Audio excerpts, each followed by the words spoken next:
unaweza ukapambana usifungwe alafu ukaenda kwenye mikwaju ya penalty ukapigwa, na mikwaju ya penalty haina mwenyewe kama walivyofanya Mashujaa msimu uliopita kwa Simba, kama walivyofanya Mashujaa. Umeona, kwa hiyo JKT ana advantage, na kama alivyosema Mwayombo, mechi za mtoano zinakuwa na namna yake ya kuzicheza. Unaweza ukawa bora kwenye mechi moja tu ikakubadilishia historia yako.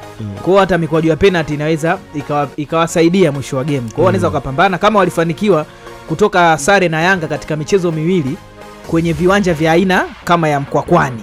Manake hata mchezo unaofuata wanaweza wakatumia matokeo yale ya nyuma kuhamasishana wao, bwana sisi tunaweza tukapambana kama tulifanikiwa kutoa sare na wao, basi tuende tukapambane tukacheze penalty. Na kocha wao ana staili nzuri sana ya kujilinda. Anajilinda kwa kumiliki mpira, hajilindi kwa kupaki basi kwamba wao yanashambuliwa mara kwa mara. Kwa hiyo kwangu mimi naamini kabisa uwanja wa Mkwakwani utaongeza sana ushindani kuliko kama game ingepigwa katika uwanja wa KMC.